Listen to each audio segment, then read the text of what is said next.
All right, let's talk about the book, the good book, the one and only book, the best-selling book of all time. Let's talk about the Bible. As Christians, we follow God's word. Jesus said, Jesus is the word. He became flesh. He dwelled among us.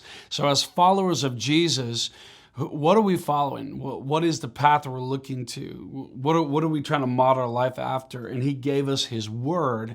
And so as a believer, one of the primary things I have to focus on is not necessarily just what do I want or what does culture say, or even in a general sense, what does some mentors say? But first and foremost, I'm looking to say, okay, what is God's word saying?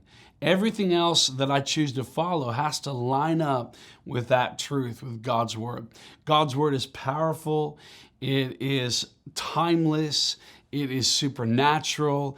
It has impact into our lives. And I love Psalm 119, verse 105. David says, your word is a lamp for my feet and it's a light to my path. There's so much we could say about God's word, but I want to just kind of focus on the fact that as I'm following Jesus, a lot of times it can feel dark. It can feel unknown, right? Just life, just living life. We're facing all kinds of things. But God's word, it says, is a lamp and it's a light. So when I'm walking, I'm going to grab out my flashlight because I want to be able to see where I'm going. That I turn on that flashlight. Now I get to begin to see the path. I begin to see what's ahead of me. Maybe I'm going to flip on a light switch so I can see where I'm going. I can see what's coming up ahead.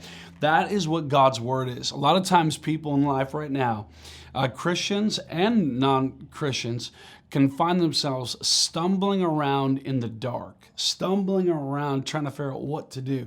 And why is that? Even as a Christian, sometimes Christians can be just stumbling around in uncertainty, in confusion, lack of clarity. What does God want? What am I supposed to do with my life? What am I supposed to be about in my life? And we can find ourselves in that place. Why? Because we haven't turned the lights on yet, right? We're still trying to figure out what do I do. And what's that light? It's God's word. So every time I read the Bible, it's like flipping on the switch, right? Turning on the lights, shining the flashlight in front of me, not having to worry about it.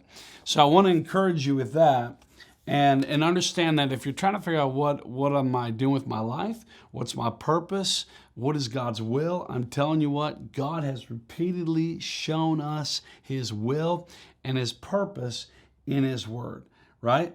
Romans chapter 12, verse 2 says this, do not be conformed to the pattern of this world, but be transformed by the renewing of your mind. Then you will be able to test and approve what God's will is. You ever wondered, man, what's God's will? What's his purpose? What am I supposed to do? What's right? What's not? Right? It says, that you'll be able to test and approve what God's will is, his good, pleasing, and perfect will.